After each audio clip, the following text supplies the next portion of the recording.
Hello, I'm Katarina Ahrens with visionholders.org, a website that has the goal of creating a grid of light of people participating from around the world, holding the energy of goodness, holding the energy of love and light, holding the energy of wanting the world to basically be heaven on earth.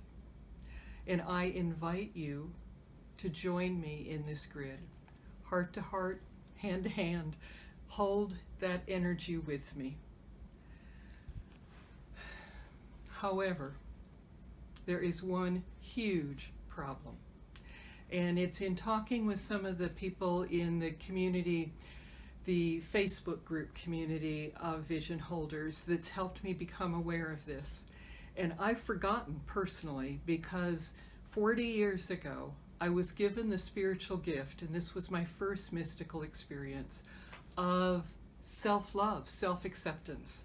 It's where that human ego side of I'm not good enough, I'm this, I'm that, I'm inadequate, I'm powerless, I'm a worm, I'm horrible, just that ego side that beats us up all the time, the voice in our head, I'm not good enough, I can't do this, I can't do that, I'm not, that 40 years ago, that went away for me as a spiritual gift, a mystical experience.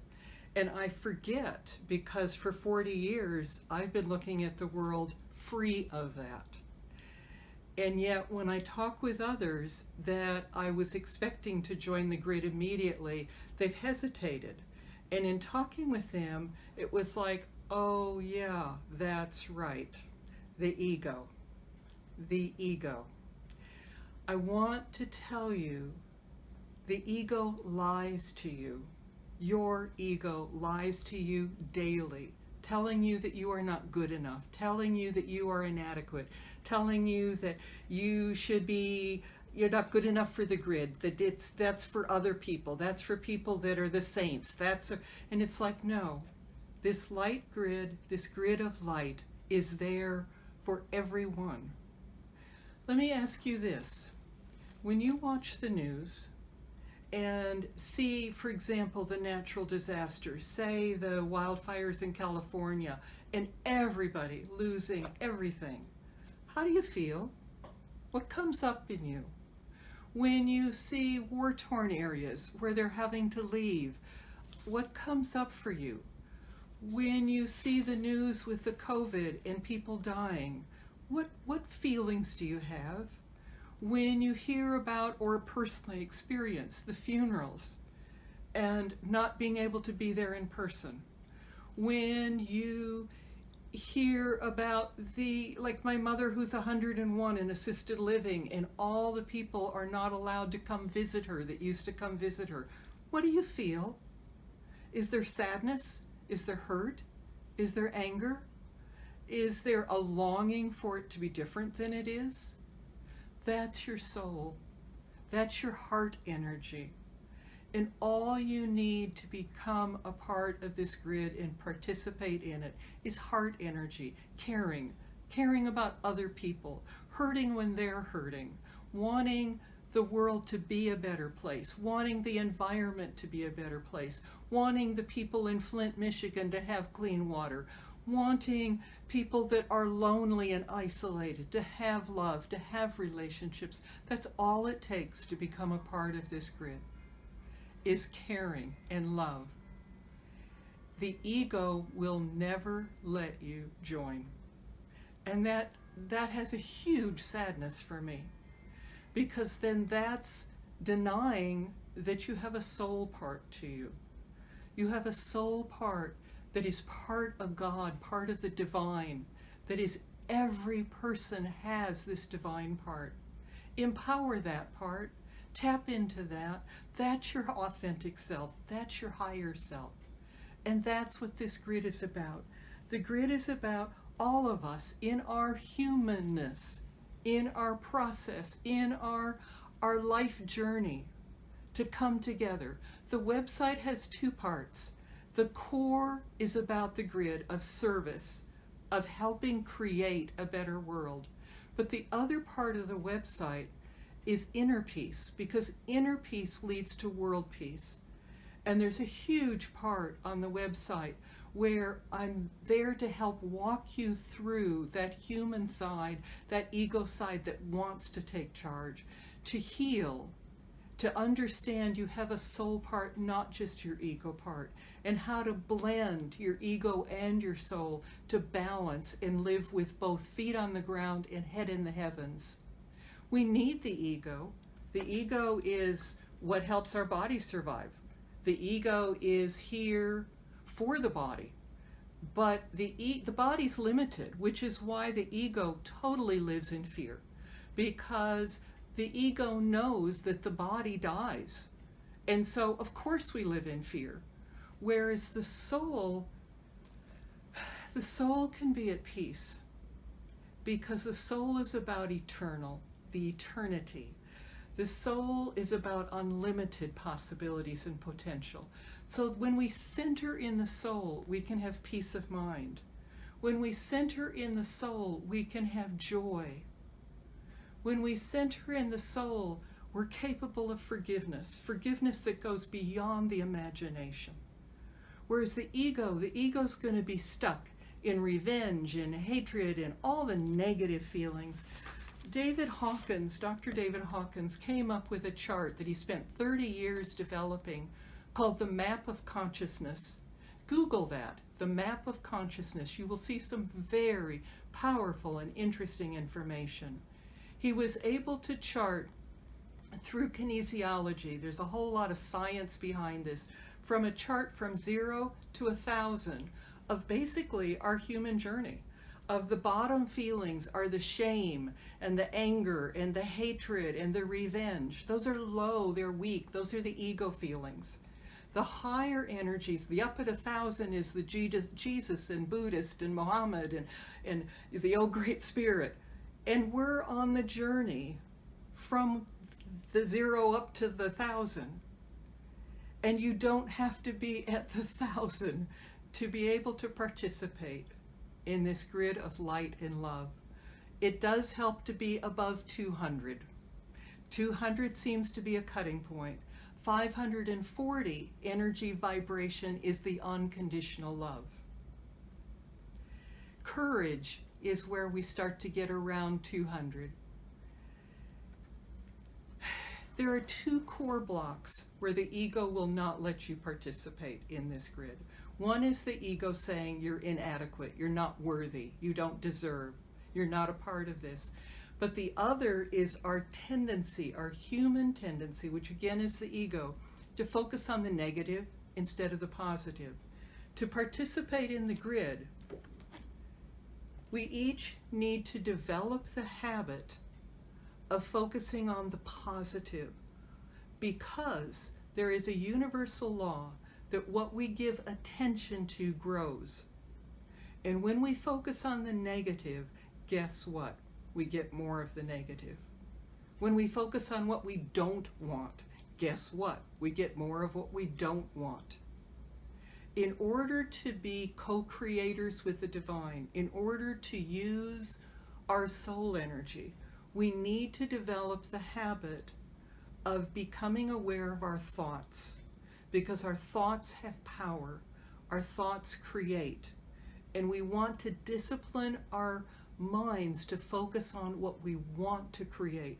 So to focus on joy, to focus on forgiveness, focus on peace, focus on love, focus on kindness and caring. And guess what? When we focus on it, it grows and we get more of it. So to participate in the grid, you don't have to have arrived.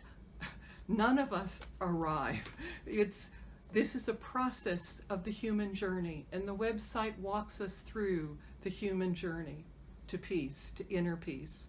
And yes, the reason I have that on the website is the more inner peace we develop, the more light and love we can bring to the grid.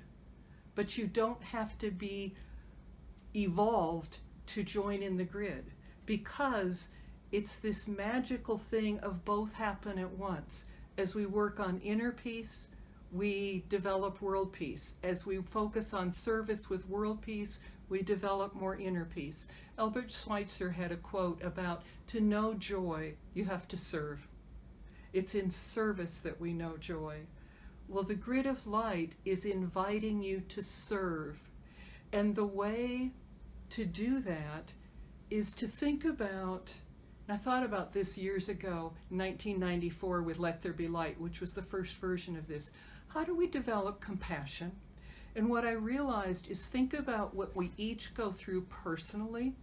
So for example, if you've, heaven forbid, if you have lost a child, that you will have a heart energy, a understanding, a compassion for all people who've lost children. Well, in the grid of light, I ask you to hold all people up for light and love and positive feelings. But I also ask you to choose, when you register on the website, there's a question based on Maslow's hierarchy of needs of what area do you personally have heart energy for, passion about. So for example, if you are one of those heartbroken ones who've lost a child, to hold up all parents who've lost children. If you are a parent who's lost somebody to drug overdose, to hold up all people that have addiction issues. If you are someone who's lost all of your belongings in a natural disaster, to hold up all people who've lost everything in a natural disaster. If you have survived a war-torn area, to hold up all people that are in war-torn areas. That's where you tap into heart energy, what you have experienced personally, where your heart has been broken. You will have compassion and understanding for others who've also had that same heartache. So with this global grid of light, bring to it your love, bring to it your caring.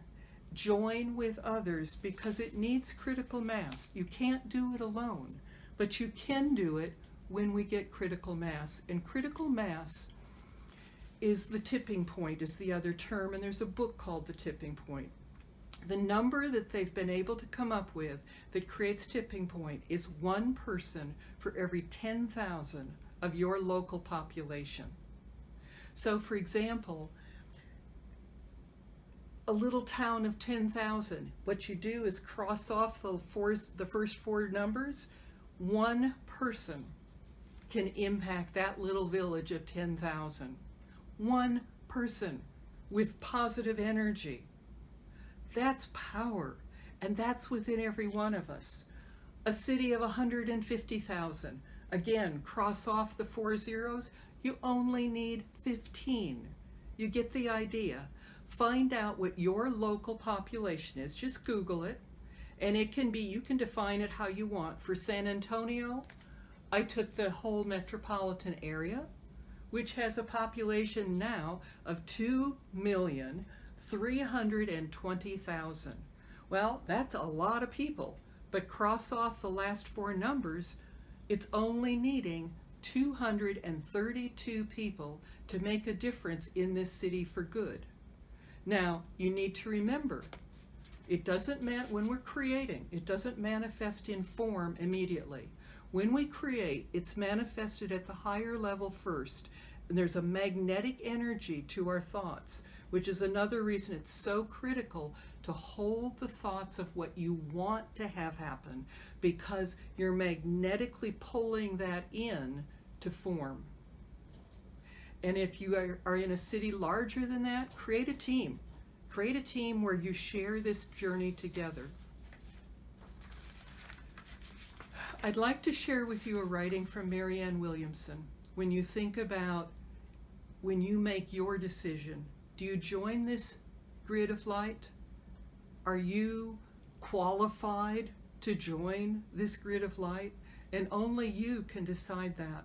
But my heart hopes that you will say yes. My heart hopes that you will claim your higher self and make your decision to join the grid from that higher self. And sometimes we're the one leaning and sometimes we're the one leaned upon, but together we join our energies and it becomes synergistic and we help hold each other into those higher energies. It's a journey. I'd like to share with you something Marianne Williamson wrote.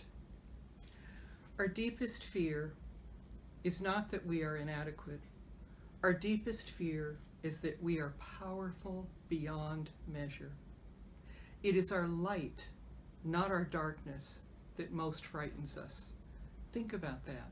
It is our light, not our darkness, that most frightens us. We ask ourselves, who am I to be brilliant, gorgeous, talented, fabulous?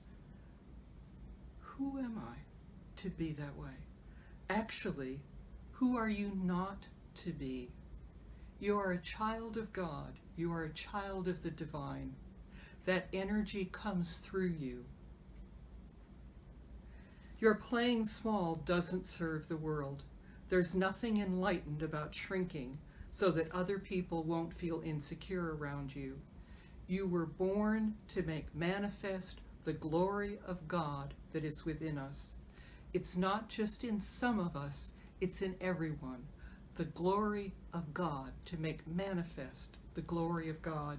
That's why our soul is so powerful.